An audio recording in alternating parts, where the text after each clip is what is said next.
à toi, à cause de ton alliance, scellée par le sang, je retirerai tes captifs de la fosse où il n'y a pas d'eau. Retournez à la forteresse, même, je le déclare, je te rendrai le double. Oui, dans ce passage, la Bible dit quant à toi, à cause de ton alliance scellée par le sang. En réalité, c'est une remarquable prophétie. Hein. C'est une remarquable prophétie de l'homme de Dieu, Zacharie. Et cette remarquable prophétie fait référence à la première résurrection des saints au retour du Mashiach. Donc l'expression quant à toi, en fait, s'adresse au Messie, au Mashiach. Puisqu'au verset 9, au verset 10, la Bible dit, il parlera de paix aux nations et sa domination ira de la mer à la mer, du fleuve aux extrémités de la terre. En fait, c'est le royaume de Milan qui vient, puisque Yeshua n'a pas souffert en vain, et le Père l'élèvera en gloire sur cette terre où il a souffert, et lui donnera le gouvernement de toutes les nations. Et donc, avant cela, il dit, quant à toi, à cause de ton alliance scellée par le sang, je retirerai tes captifs de la fosse où il n'y a pas d'eau. Donc cela fait référence à la résurrection des saints. Je retirerai tes captifs de la fosse où il n'y a pas d'eau. Alors, le fait de retirer les captifs, c'est la sortie de Hadès. Je retirerai tes captifs fait référence à la sortie d'Hadès. C'est la première résurrection. Et cette première résurrection appartient particulièrement à ceux qui appartiennent au Seigneur. Parce qu'il n'y a que le Seigneur qui connaît ceux qui lui appartiennent, encore une fois.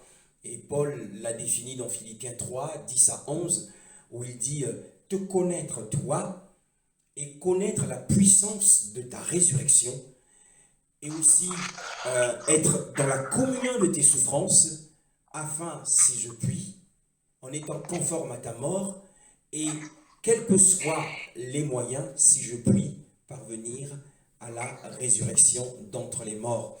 Donc la résurrection d'entre les morts est une résurrection choisie, particulière, car il y a deux résurrections. Il y a une résurrection d'entre les morts, c'est-à-dire les vainqueurs seront ressuscités, et il y a une autre résurrection qui est une résurrection générale qui arrivera au dernier jour. Et là, la plupart des croyants seront ressuscités. Mais sinon, au cours de la première résurrection, tous ne ressusciteront pas. Car Paul dit, par tous les moyens, s'il le faut, il faut que je parvienne à cette résurrection d'entre les morts. Et Yoshua lui-même a dit, le royaume appartient aux violents, et ce sont les violents qui s'en emparent. Donc ceux qui ressusciteront, les chrétiens qui ressusciteront, ce sera une catégorie des chrétiens, des vainqueurs qui ressusciteront pour entrer dans le royaume de Milan que nous venons de lire tout à l'heure. Et d'autres resteront dans la mort, ils resteront dans Hadès pour attendre le dernier jour qui est le jour de la résurrection. Et le livre de vie apparaîtra ce jour-là. Et la majorité des croyants seront ressuscités et entreront dans l'éternité. Donc ça c'est en bref. Nous n'allons pas faire une récap eschatologique entière parce que nous n'avons pas assez d'espace. Et donc ce matin, quant à toi, à cause de ton alliance scellée par le sang, Yahweh dit que je retirerai tes captifs de la fosse où il n'y a pas d'eau. Et le titre de ce message de ce matin, ce sont les libérés d'Hadès par le sang de l'agneau. C'est le titre que le Seigneur nous donne en ce dernier jour de l'année, les libérés d'Hadès par le sang de l'agneau. Alors ici, on parle d'une alliance. On parle d'une alliance qui est scellée par le sang. Il dit quant à toi. Donc le Père qui s'adresse au Messie, au Mashiach, il lui dit quant à toi, à cause de ton alliance scellée par le sang, je vais retirer, je vais faire sortir d'Hadès les prisonniers. Et nous avons lu au verset 12 que l'ordre a été donné aux prisonniers de retourner à la forteresse. captifs pleins d'espérance. C'est des prisonniers de l'espérance. Ce n'est pas n'importe quel prisonnier, mais ce sont les prisonniers qui ont en eux une espérance. Et nous allons voir cela aujourd'hui en long et en large. Alors, pour parler de l'alliance concernant le sang de l'agneau, nous lisons Jean chapitre 6, le verset 51 à 56. À 56. Et le pain que je donnerai, c'est ma chair que je donnerai pour la vie du monde. Les Juifs donc discutaient entre eux et disaient, comment peut-il nous donner sa chair à manger? Et Yeshua leur dit, Amen, Amen, je vous le dis, si vous ne mangez pas la chair du Fils humain et ne buvez pas son sang, vous n'avez pas la vie en vous-même. Celui qui mange ma chair et qui boit mon sang a la vie éternelle, et je le ressusciterai au dernier jour. Car ma chair est vraiment un aliment et mon sang est vraiment une boisson. Celui qui mange ma chair et qui boit mon sang demeure en moi et moi en lui. Amen. Alors, Amen. c'était des... En fait, ce Jean-là, c'était dans une synagogue. Et Yeshua, une synagogue en Palestine, Yeshua avait la parole. Il était en train de prêcher. Alors, il a dit des choses dures. Au point que les Juifs qui étaient présents dans cette synagogue étaient scandalisés. Ils discutaient entre eux en disant, mais comment peut-il nous donner sa chair à manger? Donc ils se sont opposés à l'enseignement du Seigneur. Pour eux, l'enseignement du Seigneur était erroné. Mais ce matin, peut-être que cette parole peut paraître obscure pour chacun d'entre nous. Car il dit, je suis le pain qui est descendu du ciel. Si quelqu'un mange de ce pain, il vivra pour l'éternité. Et le pain que je donnerai, c'est ma chair, que je donnerai en faveur de la vie du monde. Et lorsque les Juifs ont été choqués d'entendre cela, ils se sont dit, mais c'est un cannibaliste ou quoi? Ils se sont posé des questions et Yeshua leur dit, Amen, Amen, je vous le dis, il insiste, si vous ne mangez pas la chair du Fils humain et ne buvez pas son sang, vous n'avez pas la vie en vous-même. Et celui qui mange ma chair et qui boit mon sang a la vie éternelle, et la promesse est qu'il lui donne, il le ressuscitera. Donc ça rejoint notre sujet, la résurrection, c'est-à-dire la sortie d'Hadès. Je le ressusciterai au dernier jour. Car ma chair est vraiment un aliment et mon sang est vraiment un breuvage. Alors ces paroles nous paraissent énigmatiques. Car celui qui mange ma chair, qui boit mon sang, demeure en moi et moi en lui. Oh, mais comment comprendre? Et comment allons-nous parvenir à ouvrir cette porte, bien-aimés dans le Seigneur? Alors, pour ouvrir la porte de la connaissance de cette parole, la porte de la révélation, nous avons besoin d'une clé. Maintenant, comment obtenir cette clé? Voici, pendant que nous sommes en train de méditer, et vous, lorsque vous tombez sur ce passage, vous vous dites, quelqu'un vous place dans une situation où vous entrez dans un restaurant. Vous entrez dans un restaurant, vous vous asseyez, et la serveuse se présente avec une carte de menu, et vous présente la carte, vous l'ouvrez, et vous voyez tout type de menu, et vous voyez, c'est écrit agneau. Alors vous lui dites que moi je voudrais manger, je voudrais prendre de l'agneau. Alors avec son écriteau, la serveuse vous dit, mais comment le voulez-vous votre agneau? Est-ce que vous voulez qu'il soit saignant ou qu'il soit à point? Vous dites, oh non, moi je ne mange pas de viande saignante, je voudrais qu'elle soit à point. Et vous revenez dans la parole.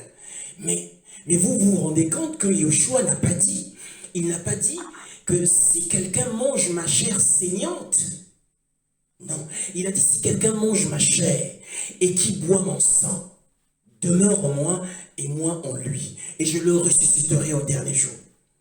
C'est toujours pas clair pour vous. Et voici, l'esprit vous prend, pendant que vous êtes en train de méditer, pour comprendre, ces paroles vous paraissent obscures. L'esprit vous prend, il dit, viens avec moi.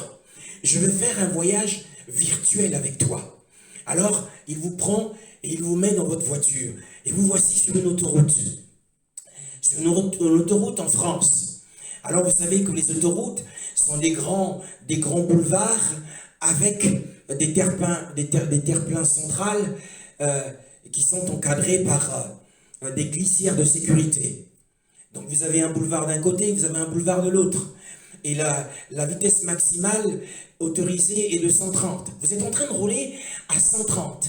Vous êtes avec votre famille dans la voiture. Pendant que vous roulez, vous êtes sur la droite, bien sûr, comme la plupart des pays européens, on roule à droite.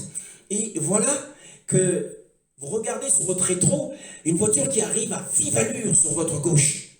C'est une Porsche. Elle vous dépasse. Waouh! Elle vous dépasse. Et en quelques secondes, elle va être presque à 100 mètres de vous. Vous dites, mais dis donc, celui-ci, et on ne sait pas trop ce qui s'est passé. Soudain, cette voiture change de trajectoire et va frapper la glissière de sécurité. L'usager de la route a perdu le contrôle du volant et sa voiture frappe la glissière de sécurité et sa voiture fait plusieurs tonneaux en présence de vous. Vous êtes devant une mise en scène terrible. Cette voiture fait plusieurs tonneaux et vous ralentissez parce que vous savez qu'il y a d'autres usagers qui arrivent derrière vous. Vous mettez vos warnings, vous mettez vos feux de tresse et vous parvenez à sortir de la voiture avec votre portable. Vous essayez d'appeler les secours, mais vous vous rapprochez de la voiture complètement aplatie. Mais parce que vous êtes mu par ce sentiment de vouloir aider, vous voulez justement ouvrir la portière pour sortir la personne qui est enfermée dans cette voiture. Mais la portière ne s'ouvre pas. La personne est incarcérée dans sa voiture à cause de l'aplatissement, à cause des chocs. Mais vous appelez les secours, mais vous vous dites les secours vont arriver dans la localité la plus proche de l'endroit où vous êtes. Le temps passe, 5 minutes, 10 minutes, les secours ne sont toujours pas là. Il y a beaucoup d'usagers de la route qui se sont arrêtés, beaucoup se sont agglutinés. Et vous voyez en dessous de la voiture, puisque le toit est sur le sol, que voyez-vous? Vous voyez s'écouler du sang. Vous voyez s'écouler du sang. Et le sang ne fait que se répandre telle une traînée tout le long de la longueur. Le sang se répand. Et quand les secours arrivent, il y a un hélicoptère qui arrive. Le but des secouristes, le but des pompiers, et il y a un urgentiste dans cet hélicoptère. Leur but, c'est de pouvoir désincarcérer la victime et de pouvoir la prendre, la porter sur une civière et pour qu'elle soit héliportée. Mais quand ils arrivent, le temps de désincarcérer la personne de la voiture, et quand ils la sortent, et vous voyez le visage de l'urgentiste, et vous allez vers lui, et il vous dit, il est trop tard, il s'est vidé de son sang. Il s'est vidé de son sang. Et vous voyez, vous avez une mise en scène macabre. Cet homme s'est vidé de son sang, il y a une traînée sur le macadam, sur la chaussée, et il y a beaucoup de sang qui a coulé. Alors nous savons que la quantité apparemment maximale, qui est en fonction du poids de l'homme, est de 6 à 7 litres de sang dans le corps humain. Mais cet homme a fait une hémorragie externe, et peut-être que ses tripes étaient à l'air, et il y a eu des multiples fractures, alors le sang a coulé de partout. Et l'urgentiste vous dit, il est trop tard, et vous voyez le corps sans vie. Vous regardez à droite, vous avez le corps sans vie sur une civière. Et vous regardez à gauche, à votre gauche, vous voyez la grande traînée de sang. Vous vous dites, ah, l'esprit vous dit, as-tu compris? Ensuite, l'esprit vous ramène dans la parole. Il vous ramène dans la parole et dit, tu lui dis, non, Seigneur, je n'ai pas beaucoup compris. Je n'ai pas vraiment compris. Il dit, bon, viens avec moi. Allons voir dans Hébreux chapitre 2, le verset 14. On participe à la chair et au sang, lui aussi, pareillement, a participé aux mêmes choses, afin que par le moyen de la mort, le priva de pouvoir, celui qui a la force souveraine de la mort, c'est-à-dire le diable. Oui. Alors, l'Esprit vous ramène dans cette parole Et si vous voulez comparer les versions, dans la version de la Bible du Semeur, il est écrit ainsi donc, puisque les enfants sont unis par la chair et le sang, lui aussi de la même façon a partagé leurs conditions. Il l'a fait réduire à l'impuissance par la mort, celui qui détenait le pouvoir de la mort, c'est-à-dire le diable. Alors l'Esprit vous dit, as-tu compris? As-tu compris cette parole? Parce que, oui, les hommes, les fils des hommes sont unis par la chair et le sang. Vous comprenez en fait que l'homme, dans cette vie, dans la vie présente, que comprenez-vous?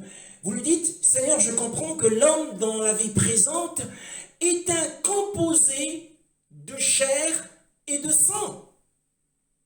Parce que la Bible nous dit ici, eh bien, les enfants sont unis par la chair et le sang. Lui également a participé à cette condition, à cette nature mortelle. Donc, chez les vivants, chez les hommes, eh bien, la chair et le sang sont unis. La chair et le sang sont unis. C'est ce que l'Esprit vous apprend. Et il vous dit, c'est cette clé-là que vous allez prendre pour ouvrir Jean chapitre 6, le verset 51 à 56.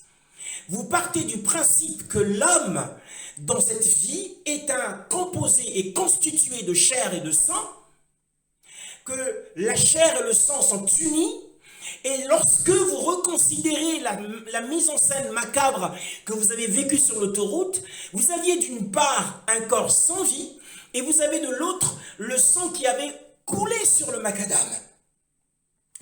Alors vous comprenez un peu mieux, la lumière arrive, la lumière est en train d'arriver, vous voilà retournez dans Jean chapitre 6, Jean chapitre 6, le verset 51, Jean chapitre 6, le verset 51 à 56.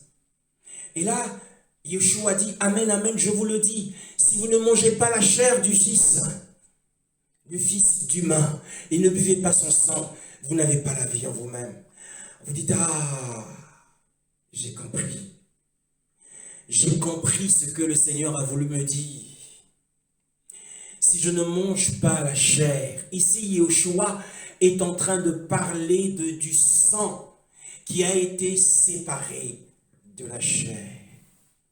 Il ne dit pas si vous ne mangez la chair et le sang, mais si vous ne mangez ma chair et si vous ne buvez de mon sang. Il ne dit pas que si vous mangez ma chair saignante, mais si d'une part, vous mangez d'abord la chair et vous buvez ensuite mon sang, alors vous aurez la vie en vous-même. Alors vous comprenez ce qui s'est passé sur cette autoroute-là. L'homme sans vie, le corps sans vie. Pourquoi ce corps était-il sans vie? Parce que cet homme était exsangue, c'est-à-dire qu'il s'était vidé de son sang.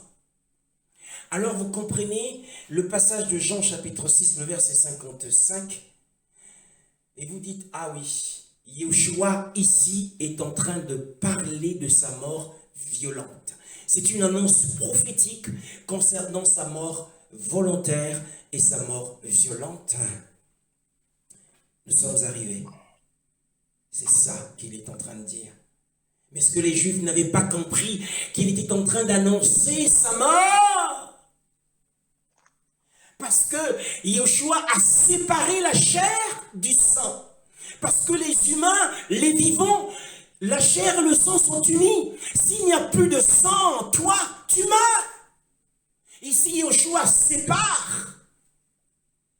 Donc cela suppose sa mort. C'est ce qu'il prédit ici. Et il prédit sa mort. Il prédit l'alliance à travers le sang. Et nous savons que la plupart des décès qui surviennent dans le monde surviennent de façon à ce que la chair ne soit pas brisée, que le sang ne coule pas. Beaucoup meurent de mort naturelle. Et encore certains meurent à l'hôpital. Il n'y a pas forcément un écoulement de sang. Mais ici, Yeshua est en train de dire que pour que vous puissiez boire mon sang, il faut premièrement que ce sang soit retiré de mon corps. Le retrait du sang de son corps cela suppose sa mort à la croix. C'est ça l'alliance. Ah, vous dites, ah oui, mais je comprends mieux. Je comprends mieux. Donc pour que je boive le sang de l'agneau, il faut d'abord que le sang de l'agneau soit retiré. Jean chapitre 19, le verset 34.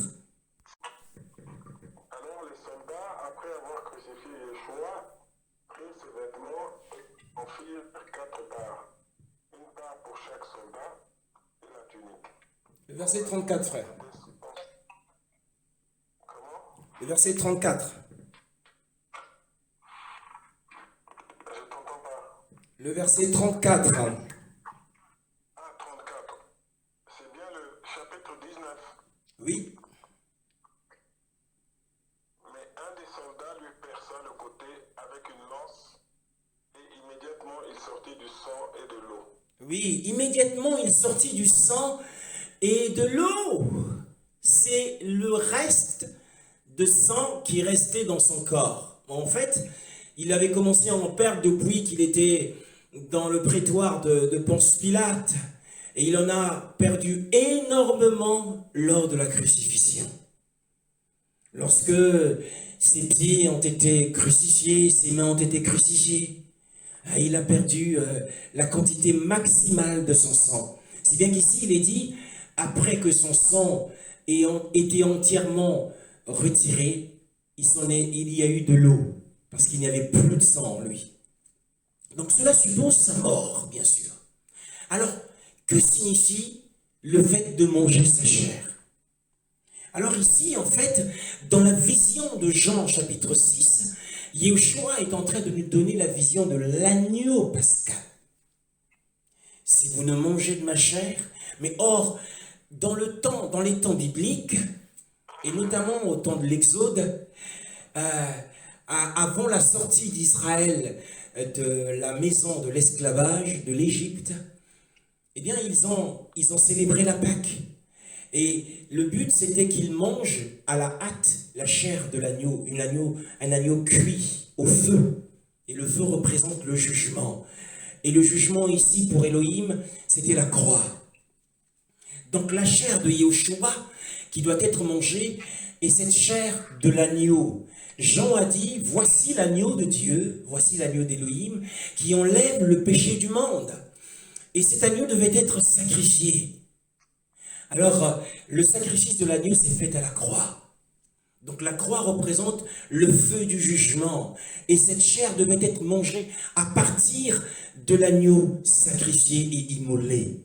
Donc manger la chair du Fils de l'homme, c'est en réalité un autre passage qui va nous donner la révélation. Jean chapitre 3, le verset 14 à 15. Dans le désert, ainsi faut-il que soit élevé le Fils d'humain, afin que quiconque croit en lui ne périsse pas, mais qu'il ait la vie éternelle. Oui, afin que quiconque croit en lui ne périsse pas, afin que quiconque croit en lui. Et l'agneau pascal qui était sacrifié sur la croix, eh bien pour avoir la vie, car il a dit, si vous ne mangez la chair du Fils et ne buvez son sang, vous n'avez pas la vie en vous-même. Pour avoir la vie, il fallait donc manger la chair de l'agneau qui était sur la croix, c'est-à-dire croire en lui, avoir la foi en Yeshua en tant qu'agneau immolé. Donc manger la chair du Fils, c'est tout simplement croire à l'œuvre de la croix. Croire en Yeshua crucifié pour avoir la vie. Donc nous avons déjà mangé la chair, puisque nous avons cru à ce Mashiach crucifié, immolé, comme l'agneau pascal. Frère. Ensuite, il dit, si quelqu'un ne boit de mon sang, alors là c'est plus compliqué. Comment comprendre cela? Si quelqu'un ne boit de mon sang, il ne peut avoir la vie en lui-même, car mon sang est un véritable breuvage. Alors, pour comprendre ce passage, que signifie le fait de boire? Lévitique, chapitre 17, le verset 10 à 12. Israël ou des étrangers qui séjournent au milieu d'eux mangent du sang, je tournerai mes faces contre cette âme qui aura mangé du sang. et je la retrancherai du milieu de son peuple. Car l'âme de la chair est dans le sang. C'est pourquoi je vous ai ordonné qu'il soit mis sur l'autel afin de faire la propitiation pour vos âmes, car c'est le sang qui fera la propitiation. C'est le sang qui fera la propitiation pour l'âme. C'est le sang qui fera la propitiation pour vos âmes. Et c'est cette parole du Seigneur. Donc le verset 12, c'est pourquoi je dis aux fils d'Israël, aucune âme d'entre vous ne mangera du sang, mais l'étranger qui séjourne au milieu de vous ne mangera pas de sang. Qu'est-ce que ça veut dire? Jusqu'au verset 12. Le verset 12 nous dit, eh bien, c'est pourquoi je dis aux fils d'Israël, aucune âme d'entre vous ne mangera du sang, même l'étranger qui séjourne au milieu de vous ne mangera pas de sang. Qu'est-ce que cela veut dire? Eh bien, ces différents passages de la Bible nous montrent que boire le sang de la victime, quelle qu'elle soit, était une chose tout à fait inconnue de ceux qui étaient sous la loi de Moshe. Et c'était une chose totalement interdite d'après ces différents passages. Il était hors de question que l'on boive du sang. Parce qu'au verset 11, car l'âme de la chair, c'est-à-dire la vie de la chair, la vie. Ici, l'âme, en fait, dans d'autres versions, c'est la vie. La vie de la chair est dans le sang. C'est pourquoi, dit-il, je vous ai ordonné qu'il soit mis sur l'autel. Or, nous savons, d'après le texte sacré de Actes chapitre 17, le verset 25, nous n'allons pas le lire, Paul dit que, eh bien, c'est Elohim qui donne la vie. Il donne le mouvement et la respiration. Alors la vie appartient à Elohim. Alors l'ordre, selon la loi, c'est pourquoi, le verset 10, c'est pourquoi je vous ai ordonné que le sang soit mis sur l'autel. Donc la destination constante du sang, le sang était destiné à être versé sur l'autel. Pas à être bu. Et donc, Yeshua arrive, il dit des choses étonnantes. Alors les Juifs sont scandalisés. Ils sont scandalisés parce que le sang devait être donné sur l'autel pour expier les âmes, pour l'expiation, pour faire la propitiation des âmes. Mais le temps arrivant, eh bien, la véritable expiation et l'expiation la plus complète a été faite à la croix. Nous avons vu que l'agneau immolé avait été élevé à la croix afin que quiconque croit en lui ne périsse point, mais qu'il ait la vie éternelle. C'est cela, manger la chair. Alors, nous pouvons maintenant avoir un peu de lumière pour savoir ce que c'est que de boire le sang. Puisque celui qui est l'agneau pascal est notre médiateur entre lui et le Père. Donc par son sang, nous avons été rapprochés. Et nous avons lu ici dans Lévitique chapitre 17 qu'il y a la vie dans le sang. Et nous buvons le sang de Yeshua. Lorsque nous buvons le sang de Yeshua, en réalité, nous sommes en train de boire la vie. Et comment peut-on boire la vie?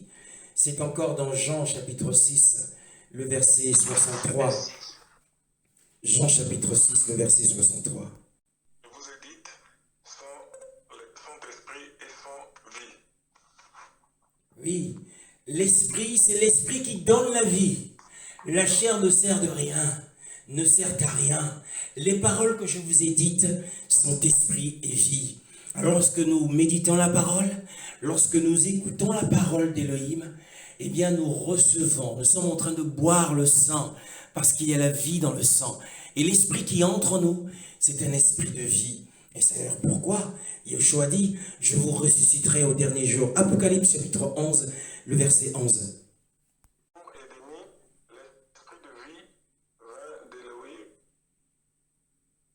Et entra en nous. Une grande crainte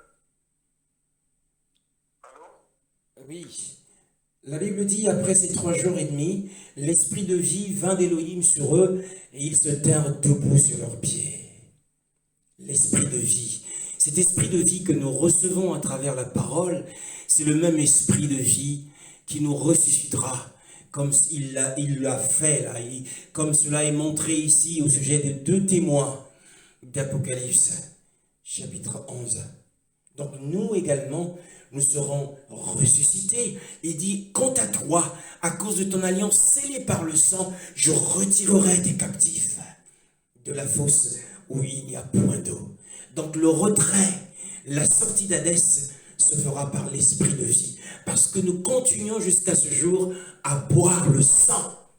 Car la chair ne sert à rien, mais les paroles que je vous ai dites sont esprit et vie. Magnifique est le Seigneur.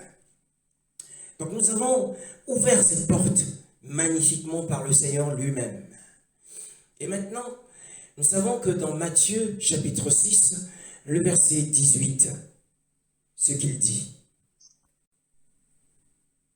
Qu'il ne périsse pas aux gens que tu gênes, mais à ton Père qui est présent dans le secret, et ton Père qui voit dans le secret te récompensera. Pétros, et que sur ce rocher, je bâtirai mon assemblée et les portes de Hadès ne prévaudront pas contre elle.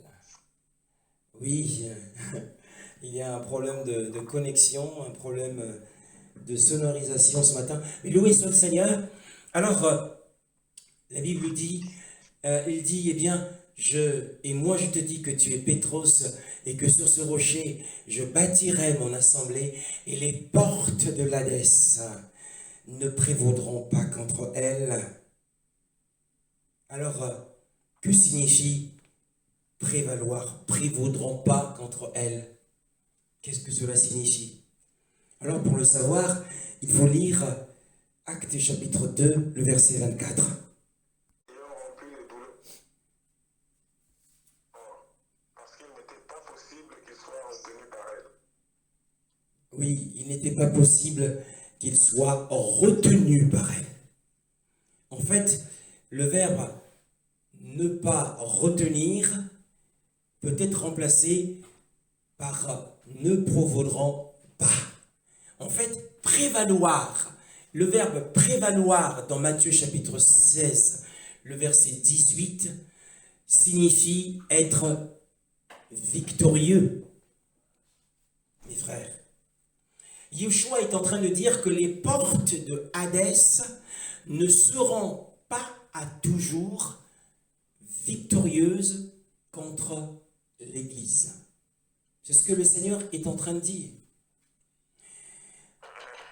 Alors, pour le comprendre davantage, nous allons dans le livre de Habakkuk au chapitre 2 et le verset 5. Les traîtres.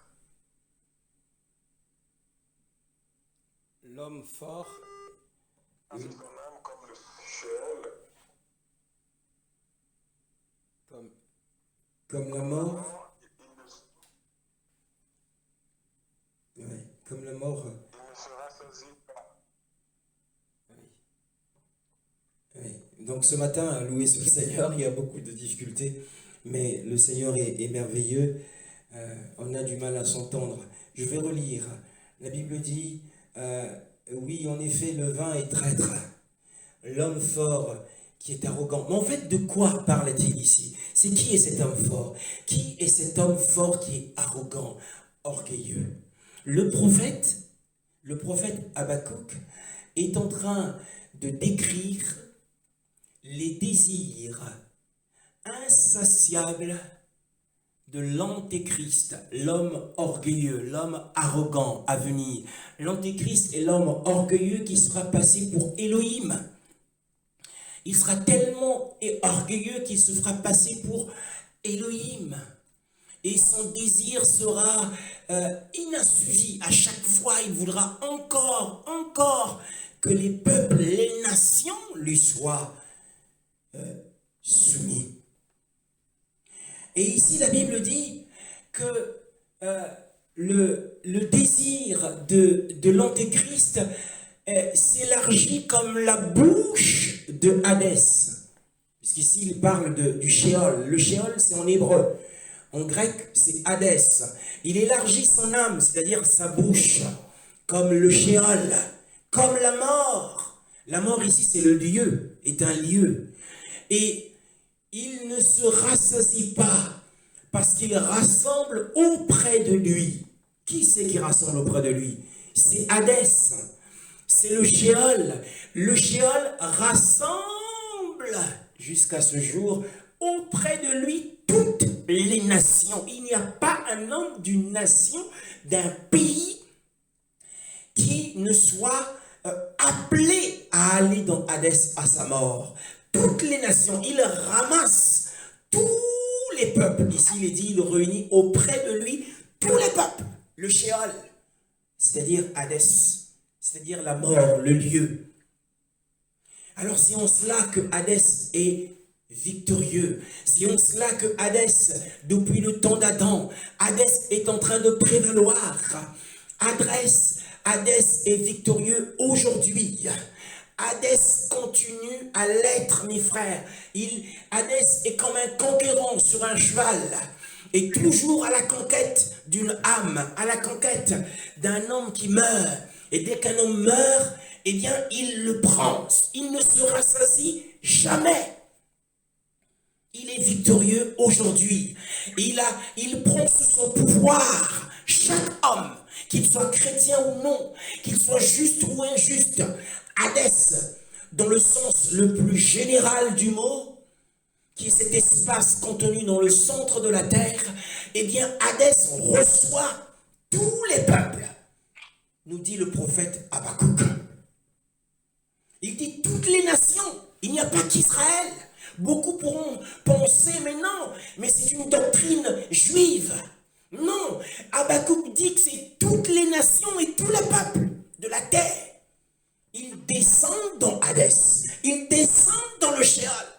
Car le désir du Sheol est un désir d'un homme conquérant. Et il prend sous sa domination tous les peuples. Regardons un autre texte dans Apocalypse chapitre 6, le verset 7 à 8. Apocalypse chapitre 6, le verset 7 à 8. Le quatrième sceau, j'entendis le quatrième être vivant dire « Viens ». Je regardai et je vis un cheval verdâtre. Celui qui le montait avait pour nom la mort. Et le séjour des morts l'accompagnait. Ils reçurent le pouvoir sur le quart de la terre de faire mourir les hommes par l'épée, par la famine, par la peste et par les bêtes sauvages de la terre. Oui, au brisement du quatrième sceau, eh bien, Jean voit apparaître un cavalier. Il sortit en vainqueur pour vaincre. Et il galopait. Et ce cavalier, la Bible dit que celui qui est assis s'appelait la mort. Et son cheval était pâle comme la mort. Et Jean nous dit que Hadès le suivait de très près. Il sortait pour faire des victimes. Et la Bible nous dit qu'il avait reçu le pouvoir sur la quatrième partie de la terre pour tuer par la grande épée, par la famine, par la mort et par les bêtes sauvages.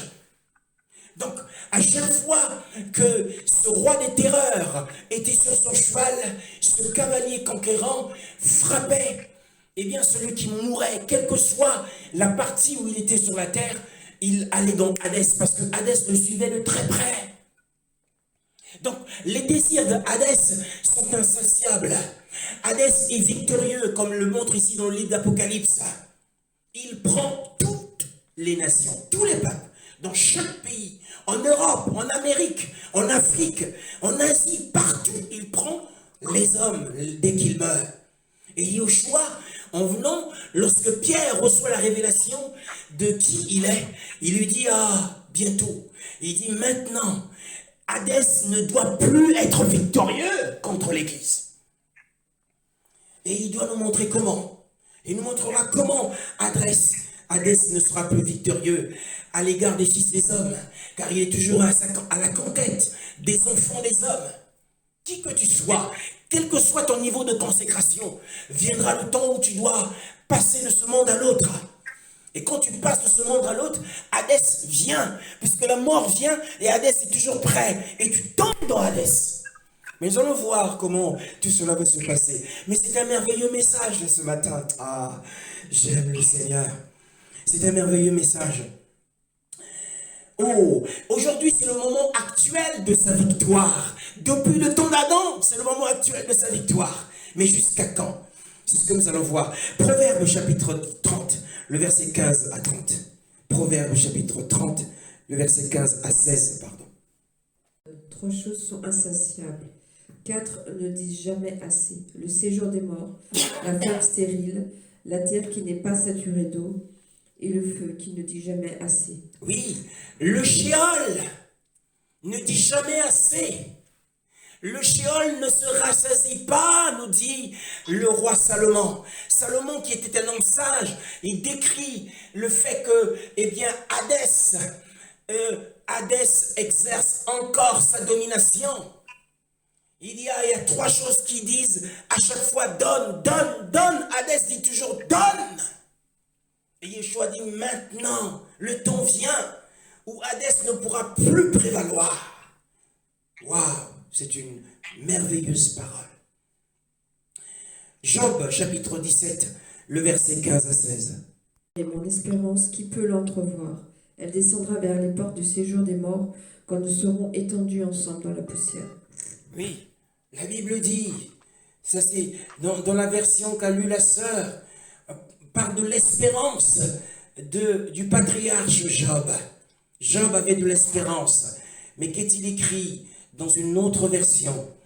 Dans une autre version, eh bien, il est dit, où donc est mon espoir et mon bonheur? Qui l'aperçoit? Il descend avec moi dans le monde des morts. Nous tomberons tous les deux dans la poussière. Et dans la version de Darby, si nous lisons la version de Darby, la Bible dit, qu'est-il écrit dans la version de Darby? Eh bien, la version de Darby dit, où donc est mon espoir? Mon espoir qui le verra. Il descendra vers les barreaux du Sheol, lorsqu'ensemble nous aurons du repos dans la poussière. Qu'est-ce que le patriarche est en train de dire? Il est en train de dire que lorsque son âme et son espérance descendront dans Hadès, et que son corps reposera dans la poussière, il sera gardé prisonnier de Hadès. Dans la version de Darby, il est parlé des barreaux, ou des barres. Derrière les barreaux, bien aimé. Et dans la version du semeur, oui, c'est dans la version surtout du semeur, où il est dit qu'il sera derrière les barreaux. Alors, nous comprenons que Hadès est une prison comme nous l'avons lu au départ. Il est dit captif plein d'espérance. Et parmi les captifs pleins d'espérance, il y avait le patriarche Job. Car il dit, mon espérance avec mon âme descendront derrière les barreaux des portes. La version de la sœur parle des portes de Hadès. Bien-aimés, les portes que le Seigneur lui-même a annoncées. Et un autre témoin nous parle des portes. C'est Isaïe, dans Isaïe chapitre 38, le verset 10. Je disais au beau milieu de mon existence, je dois passer par les portes du séjour des morts. Je suis privé du reste de mes années. Ici, c'est le roi Ézéchias. Le roi Ézéchias était troublé par la sentence de mort qui avait été annoncée, avait été prononcée contre lui. Isaïe le prophète était venu le voir pour lui dire, donne des ordres à ceux de ta maison, car tu vas mourir. Alors, lorsqu'il pleure devant le Seigneur, il dit, je me disais, quand mes jours sont en repos, je m'en irai aux portes du Sheol. Les portes qu'annonce Yeshua. Et ici, le roi Ézéchias connaissait ces portes. Il dit, je suis privé du reste de mes années. Peut-être n'avait-il que 30 ans, peut-être n'avait-il que 40 ans. Il dit, je suis privé du reste de mes années. Je m'en irai derrière les portes. lui aussi, il allait se constituer comme un prisonnier de l'espérance, comme s'était constitué prisonnier de l'espérance le patriarche Job, qui se savait, qu'il se serait gardé emprisonné après son entrée dans Hadès, comme nous l'avons lu dans Job chapitre 17, le verset 15 à 16. Mon espérance descendra et ensemble, moi, mon âme et mon espérance, nous serons derrière les barreaux du Sheol. Donc nous comprenons à travers ces textes bibliques, nous voyons que l'endroit en question, qui est appelé Hadès, qui est situé en dessus de nous, a des portes et a des barreaux. Donc découvrons un peu plus de ce que Yeshua a dit lui-même.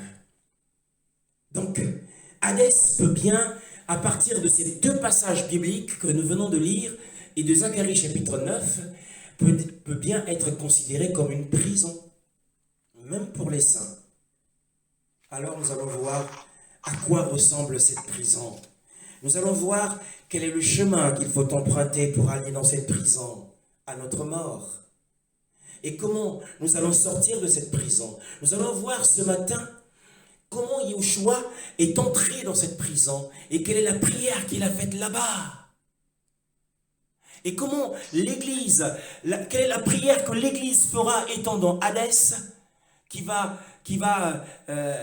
susciter, qui va provoquer la résurrection. Ah, j'aime la parole du Seigneur. Zacharie chapitre 9, retournons dans Zacharie chapitre 9, le verset 12. Retournez à la forteresse, prisonnier plein d'espérance. Aujourd'hui encore, je le déclare, je te rendrai le double. Oui, je te rendrai le double. À quoi cela vous fait penser, le double? C'est le double de la bénédiction qui a été donné au premier-né, selon la loi de Moshe. Le premier-né devait avoir le double de la bénédiction. Alors les captifs qui sont dans ce cachot, les prisonniers de l'espérance, parmi eux il y avait le patriarche Job, mais il y a aussi les saints d'aujourd'hui. Eh bien, ils sont considérés comme l'assemblée des premiers-nés. Je vous rendrai le double. Il dit, retournez, l'ordre a été qu'il retourne à la forteresse. Alors, qu'est-ce qu'une forteresse? Nous savons que dans les temps anciens, notamment en Bretagne, ici en France, il s'est élevé au VIe siècle une cité qu'on appelle Saint-Malo. Et cette cité est entourée par un rempart, par un mur épais et haut. Un mur de protection contre l'ennemi. Et ce mur est appelé forteresse. Et dans les temps anciens, les parties habitables, et notamment en dessous des forteresses, parce que les remparts de Saint-Malo, on peut y marcher dessus. On peut marcher au-dessus des remparts, on peut marcher au-dessus des forteresses. Mais en dessous de ces forteresses, il y avait des cachots sombres et profonds. Et là, quand quelqu'un de la cité ou de la ville de Saint-Malo avait commis une infraction, il y était jeté. Ils étaient jetés en dessous de la forteresse, en dessous des parties habitables. Alors, c'est là que se trouvaient les cachots, mes frères. À l'intérieur profond des forteresses. Et quand la Bible dit retournez à la forteresse, c'est-à-dire les extraire, les retirer de ces cachots profonds, et nous comprenons que ce texte de Zacharie 9 nous présente ici une analogie, une comparaison qui convient parfaitement avec Hadès. Parce que Hadès est situé au centre profond de la terre. Ah, moi j'aime. Au centre profond de la planète. Regardez, c'est encore le Seigneur qui va nous faire une démonstration ce matin de ce qu'est Hadès. Amos, le prophète Amos, le verset 9 et le verset 2. Chapitre 9, le verset 2, pardon. Le séjour des morts, ma main les en arrachera. S'ils montent au ciel, je les en ferai descendre. Dans ma version, il est dit, s'ils creusent, continuent à creuser. Alors si les techniques modernes sont suffisamment efficaces pour creuser, creuser et creuser encore la terre, jusqu'à atteindre le Sheol. Il dit, s'ils creusent jusqu'au Sheol, de là ma main les prendra. Et s'ils montent jusqu'aux cieux, je les en ferai descendre. Aujourd'hui, les hommes sont montés jusqu'aux cieux. Ils ont installé des satellites. Et là, ils ont envoyé des robots sur Mars. Mais est-ce qu'ils ont déjà creusé en profondeur jusqu'à atteindre le Sheol? On nous raconte une histoire de géologues russes qui s'occupaient des techniques platoniques des sols et qui apparemment ils avaient creusé tellement profond et qu'ils ont vu apparaître des êtres ignobles qui sont sortis et ils ont entendu des cris. Bon, c'est à prendre avec des pincettes, mais il dit s'ils creusent, ils creusent encore dans les profondeurs, ils pourront atteindre. Et c'est le prophète inspiré du Saint-Esprit qui nous apprend que nous pouvons atteindre, si les techniques modernes futures seront plus efficaces, nous pouvons atteindre le centre profond.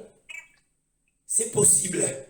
C'est ce que le Seigneur nous dit, vous pouvez le faire lorsque vos techniques seront plus élevées, plus efficaces. Vous pourrez atteindre le Sheol. Waouh! Alors il met au défi les hommes. Alors creusez. Il met au défi les hommes. Il dit creusez encore, dit-il. Amos, le prophète inspiré. Maintenant, continuons notre voyage biblique. Nous allons dans Job, chapitre 38, le verset 16 à 17. Mère, t'es-tu promené dans les profondeurs du gouffre? Les portes de la mort t'ont-elles été dévoilées? As-tu vu les portes de l'ombre de la mort? As-tu perçu toute largeur de la terre? Déclare-le, si tu sais tout cela. Oui, ici, c'est Yahweh lui-même. Après qu'il ait entendu les plaintes du patriarche Job qui se disait « Mais moi, je n'ai absolument rien fait. Et voici que je suis soumis à des épreuves. J'ai perdu tous mes enfants. Moi, je suis un homme juste. » Alors, Yahweh lui apparaît et le met au procès. Il dit « Bon, maintenant, je vais te mettre au défi. Je te pose une question. Est-ce que tu es déjà entré? Est-ce que tu es déjà descendu jusqu'aux sources des océans? Ah. Es-tu allé à la recherche de l'abîme? Qu'est-ce que ça veut dire?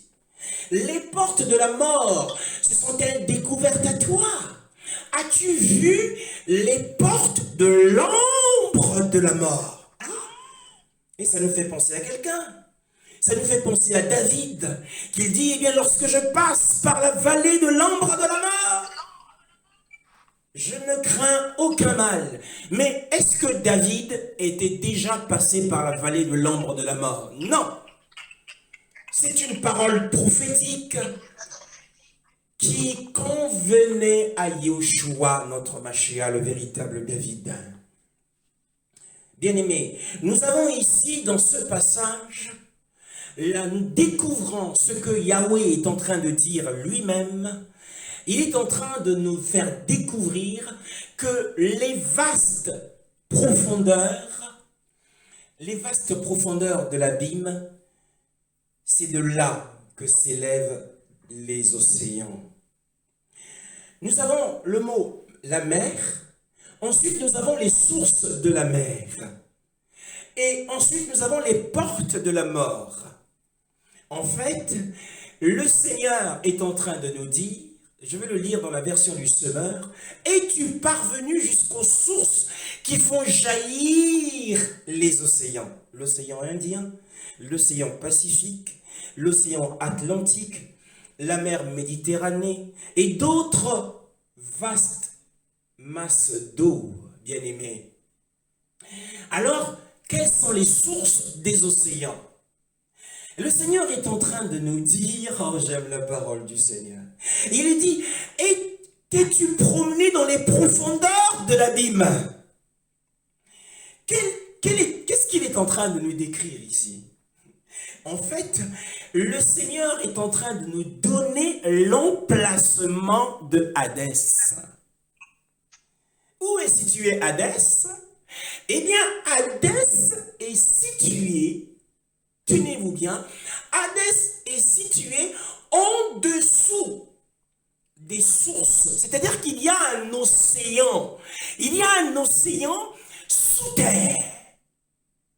Et en dessous de cet océan, il y a le lieu abyssal qu'on appelle l'abîme. Et il dit, parce qu'il ne dit pas, les portes de la mort sont-elles découvertes à toi? Es-tu entré dans les sources? Non, il commence par les sources. Ensuite, il termine par les portes. Donc, chronologiquement, nous avons les océans, et en dessous des océans, il y a un océan inférieur au centre de la Terre. Nous allons encore le voir. Tenez-vous tranquille, la Bible nous répondra si vous avez des doutes. Vous dites, mais le frère nous enseigne quoi? Mais on va le découvrir ce matin. Alors, l'océan qui est en dessous est la source d'où jaillissent les océans que vous avez là. Et nous allons voir aussi quelle était la cause du déluge. Mais il dit, les portes de la mort sont-elles découvertes à toi? Donc les portes de la mort sont en dessous de l'océan inférieur qui est en dessous de la terre. Waouh! C'est l'emplacement même de Hadès. Hadès est en dessous des sources de l'abîme. Verset 17. Puisque l'abîme vient avant les portes de la mort. La mort ici est un lieu qui est un mot synonyme du mot Hadès. L'ombre de la mort est un synonyme du mot Hadès. Alors, nous comprenons que c'est le lieu le plus approprié pour servir de prison. Puisque c'est Yahweh lui-même qui établit le lien entre la mer, c'est-à-dire la masse d'eau, les océans que nous avons, et les sources des océans. Bon, c'est peut-être pas assez clair, mais on va continuer dans la révélation. Genèse chapitre 8, le verset 2 à 3. Les sources de l'abîme et les excuses et les cieux furent fermés et la pluie des cieux fut retenue. Oui, Ils s'éloignèrent oui. de la terre s'en allant et s'évanouirent. Au bout de 150 Au jours, bout de 150 jours, les eaux diminuèrent. Merci frère.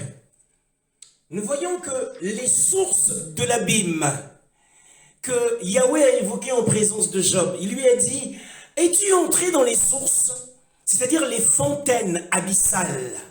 C'est-à-dire l'océan immense qui est en dessous des océans que nous voyons. C'est cet océan qui alimente les océans que nos yeux voient, que nous profitons souvent en été. Et ici, au jour du déluge, les sources de l'abîme et les écluses des cieux furent fermées. Pourquoi? Parce que c'était la fin du déluge. Et le verset 3 dit, les eaux s'éloignèrent de dessus de la terre, s'en allant et s'éloignant. Au bout de 150 jours, les eaux diminuèrent. Alors, nous comprenons exactement ce que le Seigneur veut nous dire ici. Que c'est de cet abîme que jaillirent les eaux du déluge. En fait, les écluses ou les portes des eaux qui sont en dessous se sont ouvertes. Alors, ont alimenté encore plus les océans. Alors, le déluge est arrivé. Ce n'était pas que la pluie du ciel, parce que la pluie du ciel dépend des océans. Mais comme les sources les sources de l'abîme ont été ouvertes, alors le déluge est arrivé sur la terre. Et c'est même de là que les eaux se sont retirées lorsque le déluge commença à s'apaiser sur la terre. Mes frères. Donc, Yahweh dit à Job, est-ce que tu es déjà passé par les sources? Est-ce que tu es déjà passé par l'océan qui est en dessous de la terre? Waouh! Alors, regardons autre chose. Cette fois-ci, dans Genèse, chapitre 49, nous allons lire le verset 1 et 2, et ensuite nous lirons le verset 25. Rassemblez-vous et je vous annoncerai ce qui vous arrivera dans les derniers jours. Rassemblez-vous et écoutez, fils de Jacob, écoutez Israël, votre père.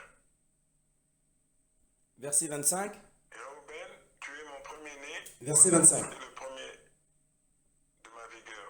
L'excellence en dignité et de l'excellence en force. Verset 25, frère.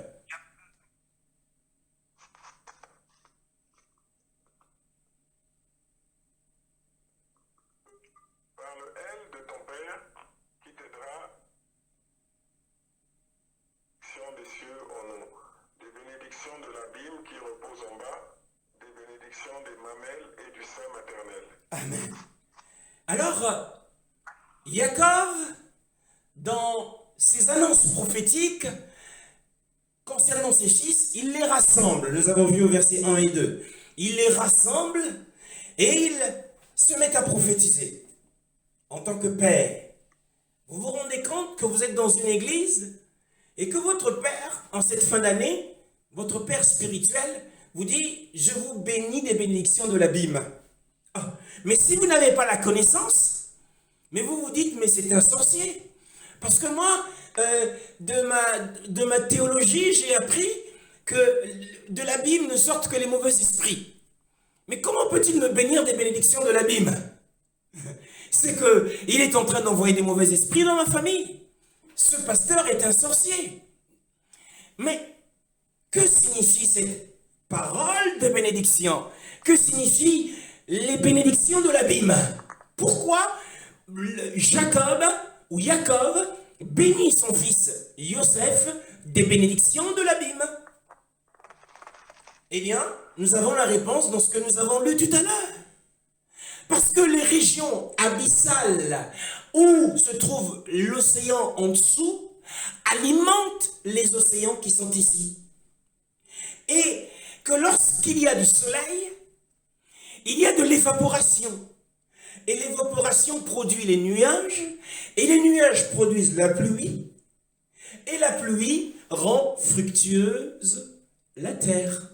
Ésaïe 55, le verset 10. La neige descend du ciel et n'y retourne pas sans avoir arrosé la terre, sans l'avoir fécondée et avoir fait germer ses plantes, sans avoir fourni de la semence au semeur et du pain à celui qui mange. Donc nous voyons que la pluie, le but de la pluie, c'est d'arroser la terre et de la rendre fructueuse. Et que dans ce passage, eh bien, la parole du Seigneur fait germer ses plantes sans l'avoir fécondée, donc fructueux, et sans l'avoir fait germer ses plantes, sans avoir donné de la semence au semeur et du pain à celui qui mange. En fait, lorsque Jacob est en train de bénir son fils Joseph des bénédictions de l'abîme, il est en train de prophétiser qu'il va avoir du pain à manger, qu'il aura toujours de la semence de bénédiction, qu'il aura toujours une terre fructueuse, une terre cultivable qui portera du fruit, bien-aimé. Parce que l'abîme, c'est la source des océans, et c'est la source de la mer, et de la mer vient la pluie, et la pluie arrose la terre et la rend fructueuse. C'est cela les bénédictions de l'abîme. Et donc ce matin, si nous vous bénissons pour l'année 2024 des bénédictions de l'abîme, sachez que c'est une riche bénédiction. Parce qu'il y a tout part de cet océan. Magnifique est le Seigneur. Nous allons lire maintenant Matthieu chapitre 12, le verset 38 à 41. Alors quelques-uns des spécialistes de la loi, des pharisiens, prirent la parole et dirent « Maître, nous voudrions voir un signe miraculeux de ta part. » Il leur répondit « Une génération mauvaise et adultère réclame un signe miraculeux. Il ne sera pas donné d'autre signe que celui du prophète Jonas.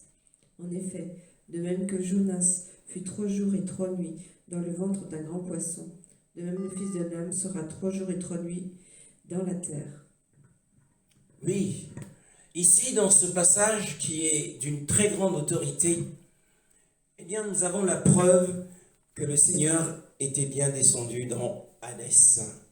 Alors les pharisiens, les scribes, étaient à la recherche d'un miracle. Peut-être es-tu, pour l'année 2024 qui arrive, es-tu à la recherche d'un signe miraculeux, d'un acte miraculeux qui aura une signification spirituelle pour toi. Mais le miracle qu'il demande, parce qu'il savait que l'auteur des miracles, c'était Yeshua lui-même. Il est l'auteur des miracles, frère. Il est l'auteur du miracle de la guérison. Il est l'auteur du miracle de la restauration. Il est l'auteur du miracle de la résurrection. Bien-aimé dans le Seigneur, tout type de miracle vient de lui. Il est l'auteur. C'est pour cette raison que les scribes, dans leur recherche du miracle, s'approchèrent de lui. Mais leur demande du miracle, attention, le Seigneur est en train de dire que le désir qui est en toi, le désir d'avoir ce miracle pour 2024, le désir d'avoir cette guérison pour 2024, le désir d'avoir cette bénédiction pour 2024, le désir d'avoir cette provision divine pour 2024, peut être retenu contre toi pour deux raisons. Car il dit, répondant, il leur dit, les gens, la génération méchante et adultère demandent un signe. Et en fait, le Seigneur refuse de leur accorder le miracle parce qu'ils étaient dans la méchanceté. Et la Bible nous demande de rejeter toute méchanceté.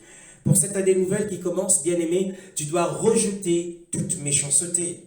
Et ne sois pas non plus adultère. Car Jacques nous dit, ne savez-vous pas que l'amour du monde est inimitié contre Dieu, adultère que vous êtes. Si nous aimons le monde, eh bien nous sommes infidèles au Seigneur. Nous ne devons pas aimer le monde et les choses qui sont dans le monde, hein, bien-aimés. Parce que l'amour du monde fait de nous des adultères spirituels.